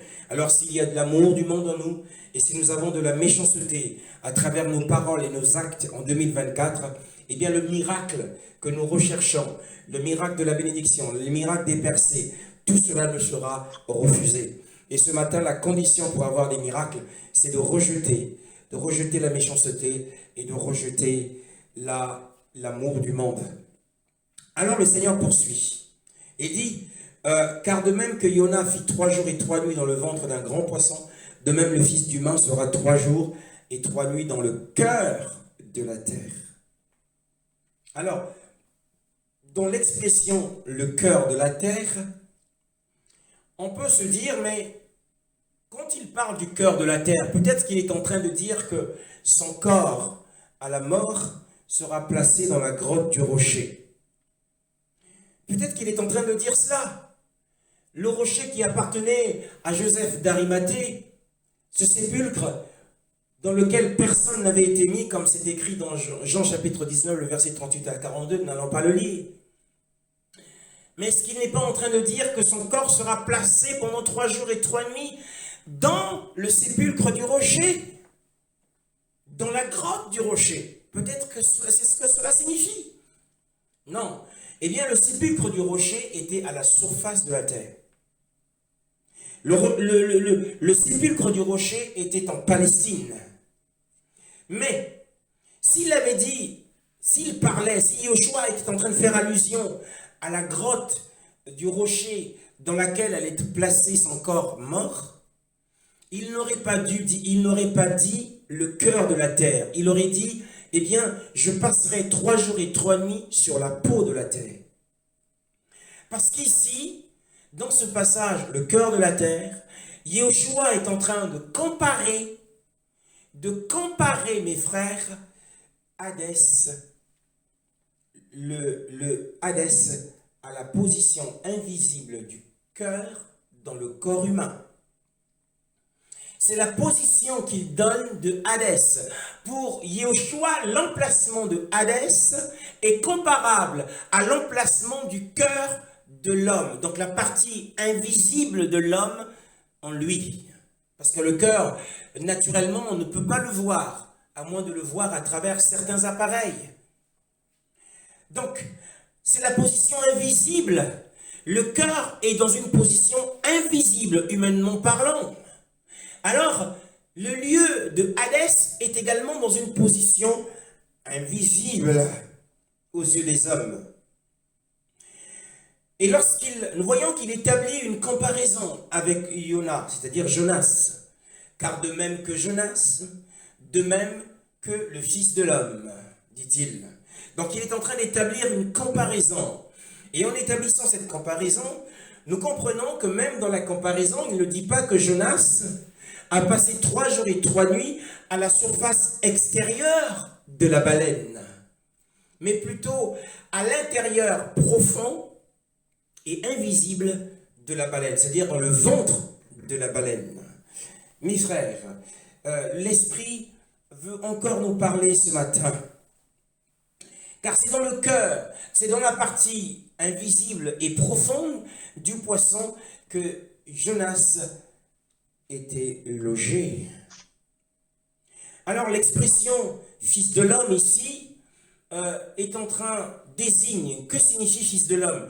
Eh bien c'est l'union de l'âme de Yeshua, l'âme humaine de Yeshua avec sa divinité. C'est ce qui donne l'expression le fils de l'homme. Alors, pour nous, la comparaison est satisfaisante. Il s'agit non pas de la peau de la terre, il ne s'agit non pas de la surface extérieure de la baleine, mais il s'agit de la partie profonde de la baleine et du cœur de la terre. Et au verset 41, Yeshua dit « Les hommes de Ninive se lèveront au jugement contre cette génération et la condamneront, parce qu'ils se repentirent à la prédication de Yona, et voici, il y a ici plus que Yona. » Yeshua, Jonas était un prophète, et Yeshua était aussi un prophète. Jonas a été envoyé par Elohim pour avertir Ninive, la nation impie. Et Yeshua a aussi été envoyé par Elohim pour avertir la nation impie. Lorsque nous lisons dans Jean, chapitre 6, le verset 38. « Je suis descendu du ciel pour faire non pas ma volonté, mais celle de celui qui m'a envoyé. » Oui, je suis descendu du ciel non pas pour faire ma volonté, mais pour faire celle de celui qui m'a envoyé. Et dans Jean chapitre 3, le verset 34 à 36, il dit à peu près la même chose. Jean chapitre 3, le verset 34 à 36. En effet, celui que Dieu a envoyé dit les paroles de Dieu, parce que Dieu lui donne l'Esprit sans mesure. Le Père aime le Fils et a tout remis entre ses mains. Celui qui croit au Fils a la vie éternelle. Celui qui ne croit pas au Fils ne verra pas la vie. Oui. Mais la colère de Dieu reste au contraire sur lui. Oui, la colère de Dieu reste au contraire sur lui. Il a été envoyé par Elohim pour avertir une nation impie que si vous ne croyez pas en moi, eh bien la colère de Dieu demeurera sur vous. De la même manière, Jonas, en son temps, il a été envoyé par Elohim et dans le but d'avertir Ninive que s'il ne se repentait pas, eh bien Ninive sera détruite. Alors, nous voyons dans Jonas chapitre 1, le verset 1 à 2. La parole de l'Éternel fut adressée à Jonas, fils d'Amittai. Lève-toi, va à Ninive, la grande ville, et crie contre elle, car sa méchanceté est montée jusqu'à moi. Jonas se leva pour s'enfuir à Tarsis. Loin de la présence de l'Éternel, il descendit à Jaffa, il trouva un bateau qui allait à Tarsis. Il paya le prix du transport et s'embarqua pour aller avec les passagers à Tarsis, loin de la présence de l'Éternel. Oui, alors qu'il avait reçu un mandat, alors qu'il avait reçu une mission, alors qu'il avait reçu la vision et le message, il avait un message. C'était un prophète, il avait un message. Et son message était d'aller annoncer à Ninive sa méchanceté et de crier contre Ninive. Mais au lieu de cela, il a refusé le message du Seigneur. Bien-aimés, ne refusons pas le message du Seigneur. Lorsqu'un messager vient à nous et nous délivre un message, nous devons examiner ce message et l'accepter. Mais nous voyons que ce prophète du Seigneur a refusé sa mission, il a refusé son mandat, il a refusé son appel. Il était envoyé pour aller prêcher à un lieu, mais il a refusé d'y aller. Et en plus de cela, il a voulu s'éloigner de la présence du Seigneur. Il y avait d'abord la désobéissance de Jonas. Ensuite, il n'aimait pas la présence de Dieu. Mes frères, est-ce que nous sommes, en cette année qui va commencer, serons-nous dans la désobéissance? Refuserons-nous, serons-nous dans l'incrédulité de la parole du Seigneur? Si nous sommes dans la désobéissance, si nous n'aimons pas la présence du Seigneur, si nous n'entrons pas dans la présence du Seigneur, alors beaucoup de mauvaises choses peuvent nous arriver. Pour cette année nouvelle, 2024, nous devons être dans l'obéissance, que le Seigneur nous fasse miséricorde, de marcher dans l'obéissance, comme Yahushua, et d'aimer sa présence, d'aimer entrer dans sa présence, jour et nuit. Nous devons chérir la présence du Seigneur, non pas comme Jonas, qui s'éloigna loin des faces de Yahweh. Alors, c'est ce qui fait la différence avec Yahushua, lorsqu'il dit, voici, il y a ici plus que Jonas. Il était plus grand que Jonas dans la mesure où, lui, il n'a pas cherché, il n'a pas refusé le message de son père. Il était un avec le message de son père. Et nous l'avons vu qu'il a été envoyé sur terre. Il a dit, je suis venu non pas pour faire ma volonté, mais la volonté de celui qui m'a envoyé. Donc lui, il n'avait pas refusé le message du Père. Mais il n'a pas non plus cherché à fuir sa présence. C'est en cela qu'il était le plus grand. Il était plus grand que Jonas. Et c'est le véritable Jonas, c'est Yahushua, bien-aimé dans le Seigneur.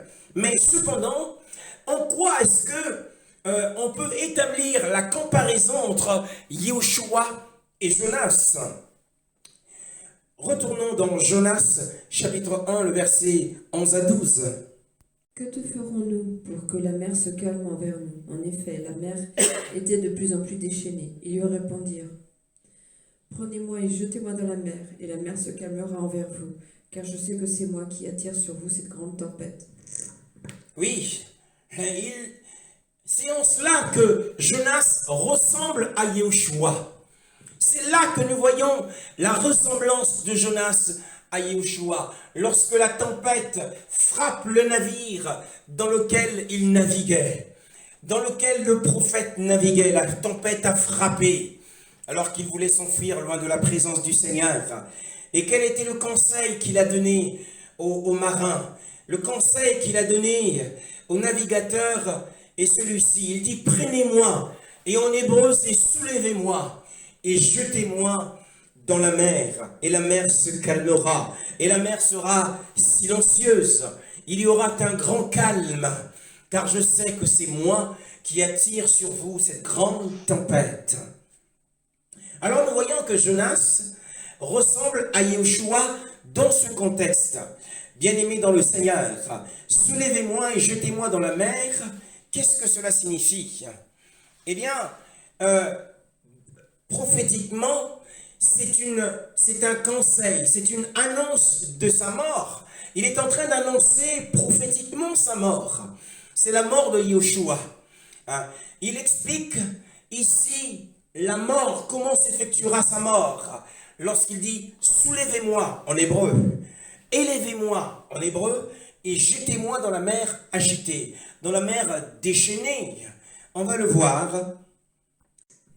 Et tout comme Moïse a élevé le serpent dans le désert, il faut aussi que le Fils de l'homme soit élevé, afin que quiconque croit en lui ne périsse pas, mais qu'il ait la vie éternelle. Oui, il faut aussi que le Fils de l'homme soit élevé, qu'il soit soulevé de terre, au travers la poutre que les soldats ont relevée sur le Golgotha, sur le lieu du crâne.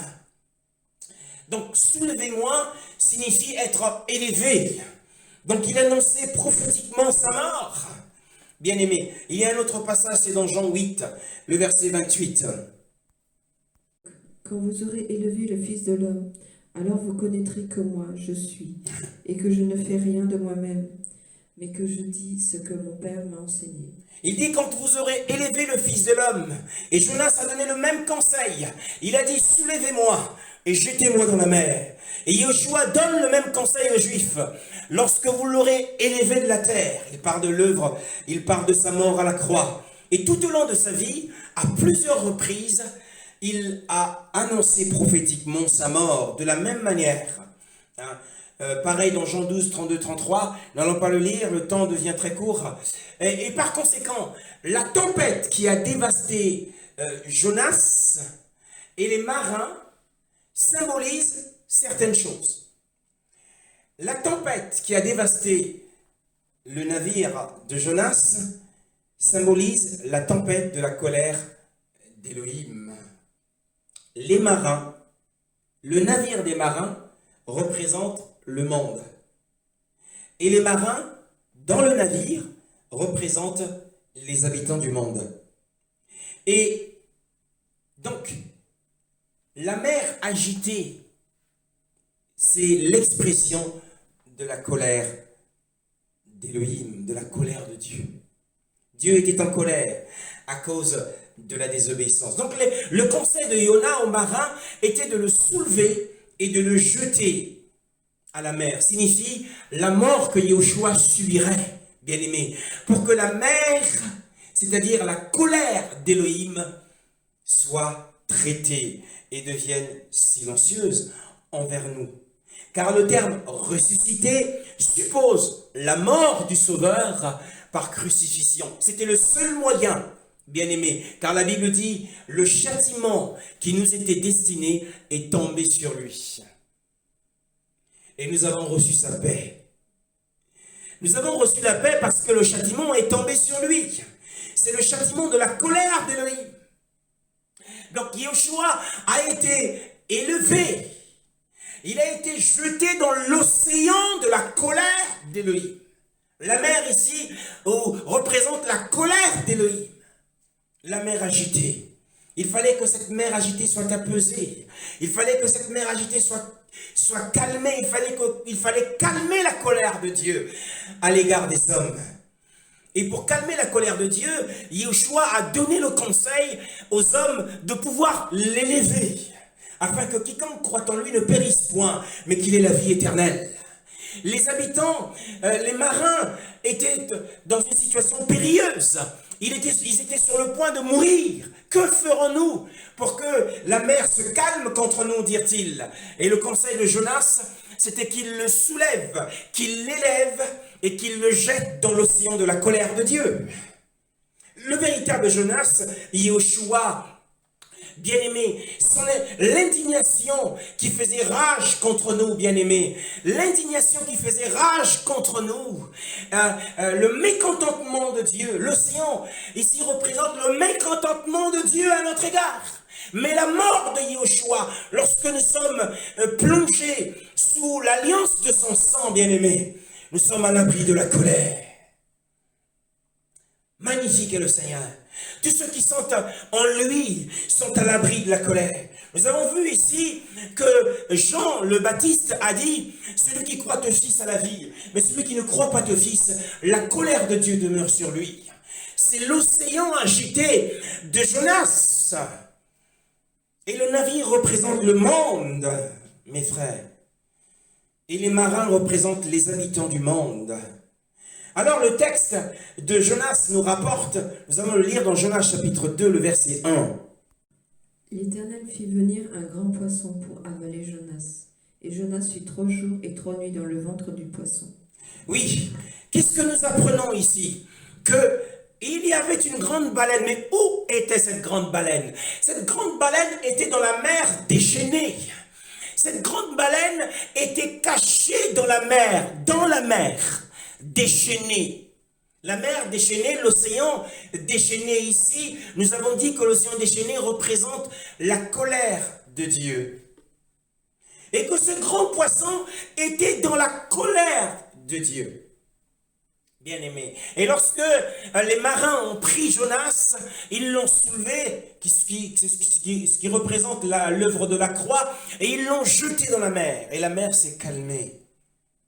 Car la Bible le dit, La Bible le dit dans Jonas chapitre 1, le verset 15. Ils prirent Yona et le jetèrent dans la mer, et la fureur de la mer s'arrêta. Oh. Et au chapitre 2, Yahweh ordonna à un grand poisson d'engloutir Jonas. Qu'est-ce que c'est que ça? L'engloutissement. Ésaïe chapitre 5, le verset 14. Le séjour des morts s'ouvre et s'élargit démesurément. La splendeur et la richesse de Sion y descendent, tout comme son joyau tapage. Alors, le verset 14 nous dit, c'est pourquoi le Sheol, c'est-à-dire Hadès, élargit son âme et ouvre sa bouche sans limite. Et nous voyons que dans le cas de Jonas, Yahweh ordonna au poisson d'engloutir Jonas. Ici, la baleine représente Hadès. Et Hadès vivait, nous l'avons dit que Hadès était en train de vivre dans la mer déchaînée, qui représente la colère de Dieu. Et que Hadès, que ce grand poisson, était sur le point d'avaler, d'engloutir Jonas. Waouh! Alors, qu'est-ce que cela signifie? Que Yahweh envoya un grand poisson qui engloutit Jonas. Eh bien, cela signifie que l'existence, vous vous posez sans doute des questions sur l'existence d'Hadès. L'existence d'Hadès est la conséquence de la colère d'Élohim depuis le temps d'Adam. Et que Hadès est devenu nécessaire comme étant la demeure des esprits des hommes à cause du péché qui est entré avec Adam. Le jour où tu mangeras ce fruit de l'arbre défendu, tu mourras et tu mourras. Alors Hadès est ce conquérant, toujours prêt à avaler, toujours prêt à engloutir, depuis ce temps, d'engloutir les âmes qui l'accompagnent. Car la mort accompagne les âmes. La mort accompagne le péché, bien-aimé. Et les âmes des hommes est englouties par Hadès. C'est une situation terrifiante, même dans les plus grands, même dans un rêve, nous ne voudrions pas rêver qu'un grand poisson nous a avalés. C'est une situation terrifiante. Et nous nous réveillerons et nous dirons, mais quel cauchemar! Et oui, Jonas était en train de vivre un cauchemar. Alors au verset 2, Yona pria Yahweh, son Elohim, dans le ventre du poisson. Et nous avons dit que Jonas est comparable à Jésus, est comparable à Yeshua, mes frères. De la même manière que Jonas a prié, de la même manière, Yeshua a prié. Du milieu de Hadès, car il dit, Yona pria son Elohim dans le ventre du poisson, il dit, dans ma détresse, j'ai invoqué Yahweh et il m'a répondu. Du sein du Sheol, c'est-à-dire du milieu de Hadès, j'ai crié au secours et tu as entendu ma voix.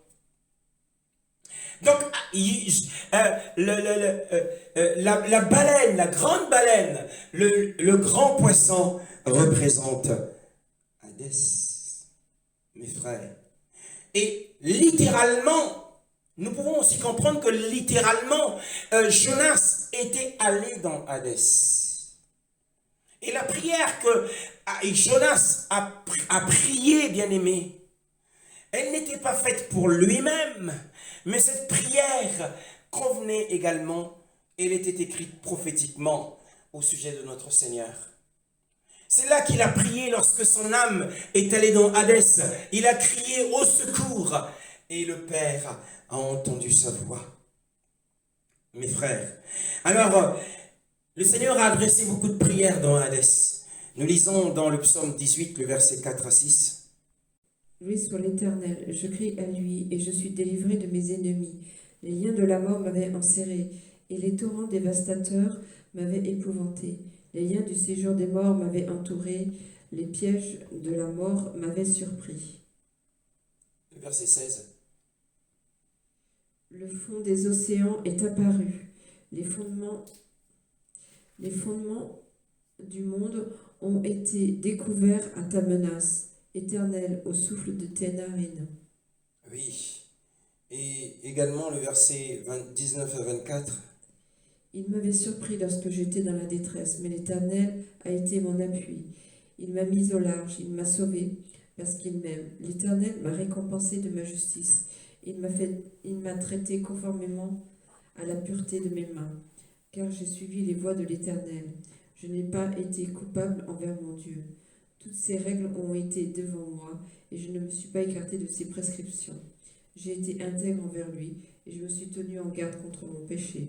Voilà, contre mon iniquité. Eh bien, ces prières sont les prières que Yeshua a adressées dans Hadès. Ce ne sont pas les prières qui convenaient à David, mais c'était des prières qui convenaient au véritable fils de David, qui est Yeshua. Il les a adressées dans Hadès. Il y a aussi le psaume 69, 1 et 2, le psaume 88, 4 à 6, mais nous n'allons pas le lire, parce que nous n'avons pas beaucoup de temps. Vous lirez, donc il y a 3 psaumes, le psaume 18, le psaume 69 et le psaume 88, qui sont les prières du Seigneur dans Hadès.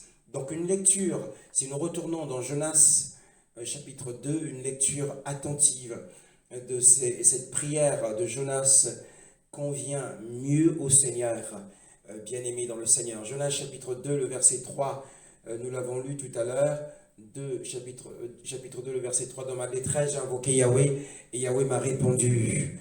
Et au milieu de Hadès, j'ai crié au secours, et tu as entendu ma voix. Donc en fait, ainsi que lorsque Yahweh a ordonné aux poissons de prendre Jonas, en fait, il s'est passé quelque chose. Il s'est passé quelque chose, puisqu'il parle ici du Sheol, alors qu'il était dans l'océan au tout début. Il se retrouve dans le Sheol. Qu'est-ce qui s'est passé? En fait, il y a eu l'océan qui communique, l'océan dans lequel il était au départ, communique avec les sources abyssales que nous avons vues tout à l'heure, les sources abyssales appelées les eaux sous la terre. Nous allons le lire un peu plus tard dans Exode chapitre 20. Exode chapitre 20. Tu ne te feras pas de sculpture sacrée, ni de représentation de ce qui est en haut dans le ciel, en bas sur la terre, et dans l'eau plus bas que la terre. Oui, il y a de l'eau sous la terre, dans les eaux sous la terre. C'est l'océan qu'il y a sous la terre.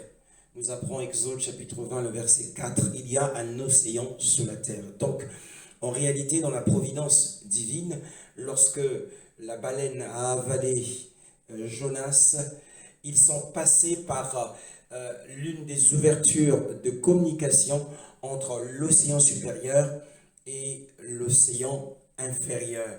Parce qu'en fait, dans Hadès, il y a une ouverture de communication. Quand tu es dans Hadès, le toit au-dessus de Hadès, c'est une mer transparente. C'est un océan transparent. Lorsque vous serez dans Hadès, vous verrez au-dessus de vous un océan transparent. Et il y a une ouverture de communication entre cet océan transparent et les océans que nous voyons sur la terre. Et il y a une ouverture, nous venons de le lire dans Exode chapitre 20, le verset 4, les eaux qui sont sous la terre. La terre, c'est une croûte. C'est une croûte. Et lorsque cette croûte s'ouvre, vous passez par les eaux. Vous voyez en fait les eaux qui sont en dessous, l'océan qui est en dessous. Et en dessous de cet océan, nous l'avons vu tout à l'heure dans le livre de Job, en dessous de cet océan, il y a les portes de l'ombre de la mort. Il y a les portes de la mort, il y a les portes du Sheol, bien-aimé. Et donc la baleine est passée à travers l'océan supérieur, est passée par la première ouverture qui débouche sur les sources abyssales, puisque le déluge est venu de là. Les sources abyssales ont ouvert leurs portes et ont envahi les océans, et les océans se sont répandus sur toute la terre. Et à travers l'océan inférieur, il y a une autre ouverture jusqu'à dans Hadès. C'est cela, mes frères. Donc, nous comprenons, au verset 7, la Bible dit, tu ne prendras pas, nous reprenons Jonas chapitre 2. jusqu'aux racines des montagnes. Les verrous de la terre m'enfermaient pour toujours. Mais tu m'as fait remonter vivant du gouffre. Ouais. Éternel mon Dieu. Oui, tu m'as jeté dans les profondeurs, au cœur de la mer, dans les profondeurs. Et donc il était descendu avec la baleine dans les profondeurs, et ils sont passés par cette ouverture de communication, parce que l'océan supérieur communique avec les sources abyssales, donc les sources de l'abîme, qui sont en dessous, appelées dans Exode chapitre 20, le verset 4, les eaux sous la terre. Les eaux sous la terre, ce sont les sources de l'abîme, que nous avons déjà lu différemment dans différents passages tout à l'heure. Donc les sources de l'abîme, ce sont des sources de l'abîme jaillissent dans les océans, qui produisent les océans aujourd'hui, bien aimés. Donc nous avons l'océan au-dessus, sur la terre, et l'océan sous la terre. Donc il y a deux océans. Et donc nous avons l'ouverture de la croûte terrestre à travers la terre, si nous ne passons pas par la mer, et le débordement de l'eau de l'abîme. C'est ce qui a été la cause du déluge. Nous l'avons vu et nous le voyons encore dans Genèse chapitre 7, le verset 11. L'an 600 de la vie de Noé, le 17e jour du 2e mois, toutes les sources du grand abîme jaillirent et les escluses du ciel s'ouvrirent. Voilà, donc les sources du grand abîme, c'est cet océan, cet immense océan qui est sous la terre. Donc les portes, cette ouverture de communication s'est ouverte au point que les sources ont envahi les océans que nous voyons, et les déluges a commencé. Bien-aimés dans le Seigneur. Donc le débordement de la source de l'abîme, ou de l'abîme des eaux. L'abîme de l'eau en contrebas a été la cause du déluge. Donc ça s'est retiré au même endroit, comme nous l'avons vu tout à l'heure. Pierre parle également de la même chose. Il est parfaitement clair au sujet de Pierre. Qui espère que les cieux ont existé autrefois par la parole de Dieu, ainsi qu'une terre tirée des eaux et au milieu d'elle. Ils oublient volontairement que le monde d'alors a disparu de la même manière, submergé par l'eau. Voilà, ils oublient volontairement que les cieux existèrent autrefois par la parole d'Élohim, et ainsi qu'une terre tirée de l'eau et qui subsiste au moyen de l'eau. En fait, la naissance de la terre est venue à travers l'eau. Et qu'elle subsiste, l'expression subsiste au moyen de l'eau signifie que la terre est sur une masse d'eau. La terre, parce qu'il y a de l'eau en dessous. Il y a un océan au-dessus de la terre ferme sur laquelle nous marchons. Il y a de l'eau. C'est ce que Pierre nous apprend ici. Et c'est ce que nous avons lu dans Exode chapitre 20, le verset 4. Les eaux qui sont en dessous, ce sont les sources des abîmes. C'est un océan immense. Et en dessous de cette source, il y a Hadès. Et cet emplacement, nous l'avons vu quand Yahweh s'est adressé à Job, mes frères. Dans Genèse chapitre 1, le verset 9 à 10, il est écrit. Je dis que les eaux qui sont au-dessous du ciel se rassemblent en un seul endroit, et que le sec apparaisse, et cela se passa ainsi. Dieu appela le sec terre, et la masse des eaux mer, et Dieu vit que c'était bon. Voilà. Donc la naissance de la terre, lorsque les eaux qui étaient au-dessus des cieux se sont rassemblées en un lieu, et le sec est apparu. C'est la naissance de la terre. Elohim appela le sec terre, et appela la masse des eaux mer. Il vit que cela était bon. Et donc c'est pour ça que les causes du déluge dans 2 Pierre chapitre 3 sont au pluriel. Tout simplement parce que il y a les deux océans. Il y a l'océan supérieur, donc l'océan Atlantique, Pacifique, Indien, ce que vous voulez. Et il y a les océans sous la terre. Donc ces deux océans se sont répandus sur la terre, bien-aimée, qui a causé le déluge. Le psaume 136, le verset 6. Il a disposé la terre sur l'eau. C'est le psaume 136, le verset 6. Il a disposé la terre sur l'eau.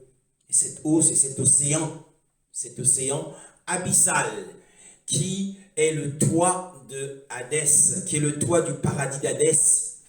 Il y a un océan transparent lorsque vous y serez. Donc par conséquent, puisque nous avons vu que le grand poisson a conduit Jonas de l'océan dans lequel il était plongé jusque dans les sources abyssales, c'est-à-dire dans l'océan inférieur qui est en dessous de la terre, à travers les voies de communication qui sont appelées des portes. Bien-aimés dans le Seigneur. Alors, par conséquent, toute âme d'homme, toute âme, qui soit une âme chrétienne ou une âme païenne, toute âme qui descend dans Hadès doit, ou qui sort de Hadès, doit passer par ces eaux puissantes. Oui.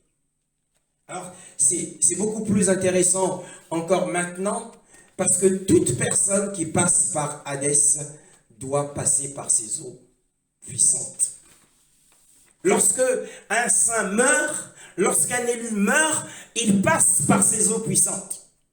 Alors, moi, quand le Seigneur m'a fait vivre, il m'a fait vivre en 2014 l'expérience du passage de l'ouverture de la croûte terrestre jusque dans l'abîme du feu.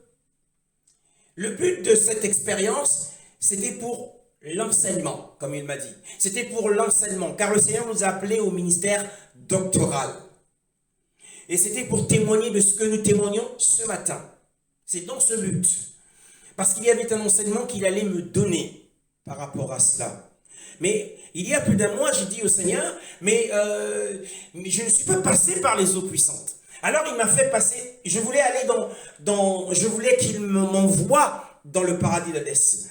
Il m'a non pas envoyé par le paradis d'Hadès, mais il m'a fait passer en esprit, après un temps de prière, il m'a fait passer par les océans actuels, il m'a fait passer par les océans, ensuite il m'a fait descendre dans les sources abyssales, et il m'a remonté dans mon corps. J'étais très déçu, mais j'avais peur. Et je me suis dit, vous voyez qu'il y a une puissance qui vous conduit à travers les eaux et qui vous fait descendre à travers une ouverture vers d'autres eaux. Et il me dit, c'est par ici que vous passerez. Maintenant, nous allons voir comment ça se passe. Comment ça se passe concrètement lorsqu'un chrétien meurt ou lorsqu'un élu meurt? Comment ça se passe? Le psaume 18, le verset 16 à 17. L'océan est apparu. Les fondements du monde ont été découverts à ta menace, éternelle, au souffle de tes narines. Il est intervenu d'en haut, il m'a pris, il m'a retiré des grandes eaux. Il m'a retiré des grandes eaux. Et c'est comme cela s'effectuera la résurrection du peuple du Seigneur. Nous serons retirés, donc nous passerons par les grandes eaux. Mais comment? Alors là, c'est une question de version. Dans la version de la BJC, la Bible de Yeshua Mashiach, le canal des eaux apparu. On ne parle pas du fond des eaux, mais le canal des eaux, mes frères. Le canal des eaux apparut et les fondements du monde furent découverts. C'est-à-dire, quand on parle des fondements du monde, c'est-à-dire les bases de la terre, et la croûte terrestre, c'était ouverte. L'ouverture de la croûte terrestre. Mais aussi l'ouverture des eaux abyssales. Non pas l'océan là que nous voyons, mais ici ce sont les eaux abyssales. Il y avait un canal qui est apparu. Un canal a été vu. Qu'est-ce qu'un canal? C'est un oléoduc. Qu'est-ce qu'un canal? Un canal est un passage souterrain. Qu'est-ce qu'un canal? Un canal est un tunnel. Peut-être que vous pensez au tunnel sous la Manche. Ici, on nous dit que le canal des eaux est apparu. Waouh! Ça ne vous rappelle rien? Le tunnel. Avez-vous déjà lu ou entendu le témoignage des hommes, des femmes qui ont vécu une expérience de mort imminente? Tous ceux qui ont vécu une expérience de mort imminente racontent, sans s'être accordés, qu'ils ont vu un tunnel. Alors qu'ils étaient soit dans le coma, soit que leur conscience avait été modifiée, ils ont vu un tunnel. Et au bout de ce tunnel, il y avait une grande lumière. Et quand ils se sont avancés, ils ont vu des saints qui étaient décédés. Certains ont même entendu la voix du Seigneur leur parler de l'amour. Alors qu'est-ce que cela? Mais c'est ce qui est écrit ici. Le canal des eaux, avec l'ouverture de la croûte, forme un tunnel unique. Donc à la mort du chrétien, lorsqu'il meurt, la chose qu'il voit, c'est ce tunnel. Et au bout de ce tunnel, une grande lumière. Mais vous allez vous dire, mais la Bible ne parle pas de grande lumière ici. D'accord.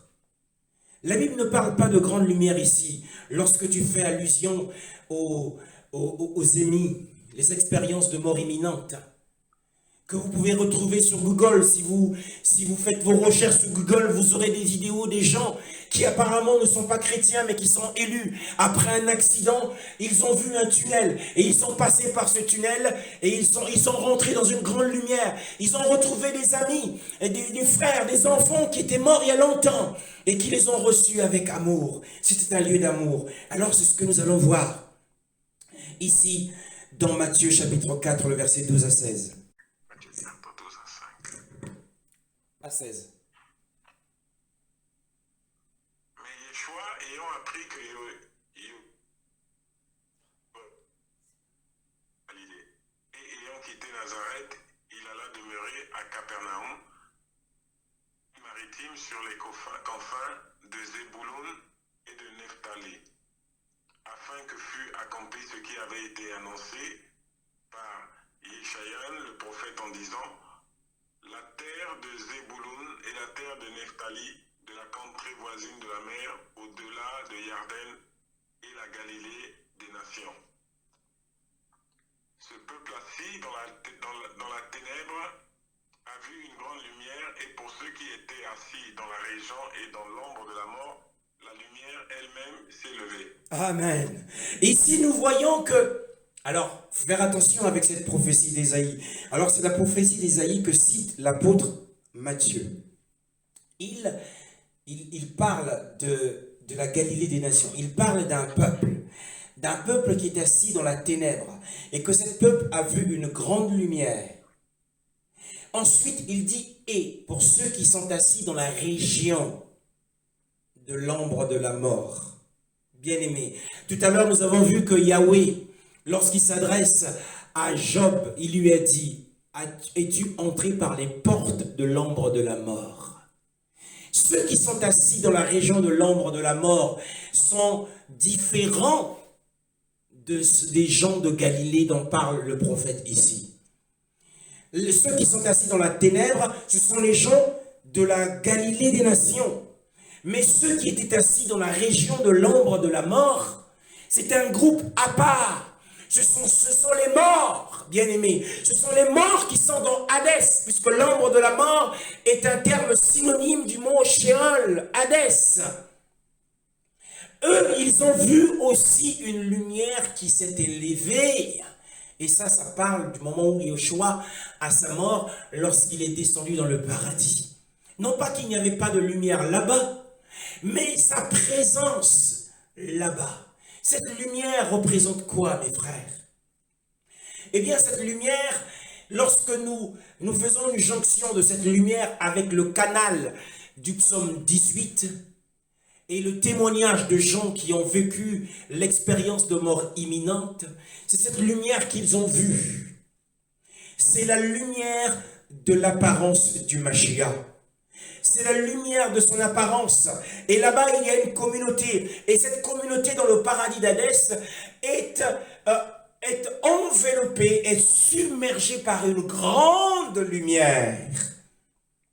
Si bien que c'est une lumière, la lumière de son apparence honorable. Et que représente la lumière, bien-aimé dans le Seigneur? La lumière représente quoi? Lorsque nous lisons dans le livre d'Esther au chapitre 8, le verset 16. Du bonheur et de la joie, des réjouissances et des honneurs. Oui, il y eut pour les Juifs. Bon, c'est pas très clair. Mais en fait, lorsque vous faites une comparaison de versions, hein, vous faites une comparaison des versions, toujours dans la Bible de Yeshua Mashiach, lorsque vous faites une comparaison de versions, il est dit dans la version de Darby par exemple, pour les Juifs, il y avait lumière et joie, et allégresse et honneur. Et dans la version de Jérusalem, de la Bible de Jérusalem, ce fut pour les Juifs un jour de lumière, de liesse, d'exultation et de triomphe. Et dans la version de la Bible du Semeur, il est dit, pour les Juifs, ce fut un jour lumineux, un jour de bonheur, de joie et de gloire. Bien-aimés dans le Seigneur. Et donc, nous comprenons que la lumière représente la joie. La lumière apporte la joie. La lumière apporte une joie débordante, une joie intense. La lumière apporte le bonheur. La lumière apporte la gloire. Donc, tous ceux qui, en mourant, tous les chrétiens, lorsqu'ils voient ce tunnel qui nous est annoncé par le psaume 18, le verset 16, lorsqu'ils voient ce tunnel à travers la croûte terrestre et à travers les eaux abyssales, ils voient au bout une grande lumière, et c'est la lumière de l'apparence du Mashiach. Et quand ils entrent dans cette lumière, il y a de la joie, il y a du bonheur, car c'est la lumière honorable. Il y a la consolation, le véritable bonheur dans le paradis d'Hadès. Et c'est pour cette raison que Paul dit, j'aime mieux quitter cette vie et d'être avec Mashiach. Et lorsqu'il parle du Mashiach, il ne dit pas le Mashiach, mais il parle du Mashiach, c'est-à-dire de la lumière de son apparence glorieuse, la lumière de son apparence honorable. Car là-bas, dans cette lumière honorable, il y a une joie intense. Dans cette lumière honorable, il y a du bonheur, il y a l'allégresse. Oh bien-aimé, cette lumière qui s'est levée dans la région de l'ombre de la mort, eh bien, c'est la lumière qui demeure dans Hadès. Et au-dessus d'Hadès, nous l'avons dit, il y a des eaux, les eaux abyssales, les eaux inférieures. C'est magnifique. Il y a une porte. Et lors de la résurrection, eh bien, comme l'a dit le psaume 18, eh bien, le canal des eaux s'ouvrira, apparaîtra, et les fondements de la terre s'ouvriront. Donc il y aura une ouverture de la croûte terrestre, comme je l'ai vécu, et nous allons monter vers la terre pour reprendre des corps glorifiés. Magnifique est le Seigneur. Et il y a un autre texte biblique qui nous dit que la lumière représente la joie. C'est Yoshua lui-même qui le dit dans Jean chapitre 5, le verset 35. Il était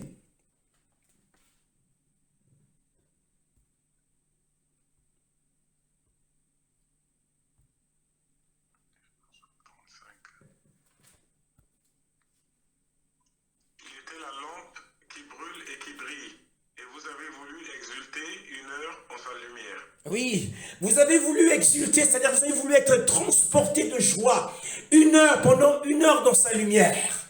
Il parlait ici de Jean-Baptiste, était cette lampe qui brûlait, qui apportait du feu du jugement, mais qui brillait. Et parce que la lumière brillait, ils étaient dans la joie. Et ça leur apportait l'onction de la joie. Et dans le paradis d'Hadès, la lumière qui apparaît au-dessus du canal, au bout du canal, ce canal qu'ont toujours vu ceux qui ont fait cette expérience, eh bien, lorsque l'ange, votre temps de départ arrivera, l'ange vous conduira à travers ce tunnel, à travers le tunnel de la croûte terrestre et à travers le tunnel des eaux abyssales. L'océan qui est en bas, parce qu'il y a une ouverture de communication jusque dans Hadès. Et vous serez dans une très grande lumière. Vous retrouverez peut-être votre mère qui a cru. Et elle viendra, elle fera partie du comité d'accueil. Elle dira, mon fils bien-aimé, te voilà enfin arrivé dans le lieu du bonheur. Et beaucoup ont cru, ceux qui ont vécu ces choses-là, ont cru qu'ils étaient dans le ciel. Mais non, ce n'est pas le ciel béatifique. Mais là-bas, il y a la lumière de son apparence uniquement.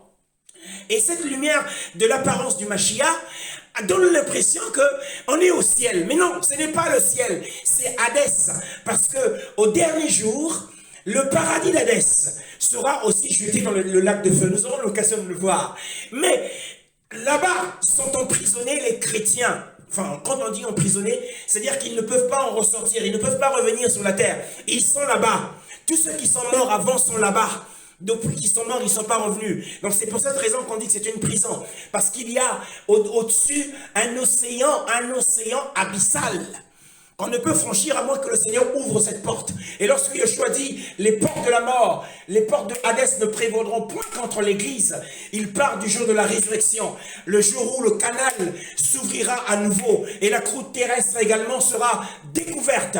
Alors les saints qui sont là-bas vont remonter vers la terre. Car il faut, à l'enlèvement de l'Église, il faut que les morts qui sont en Christ ressuscitent premièrement.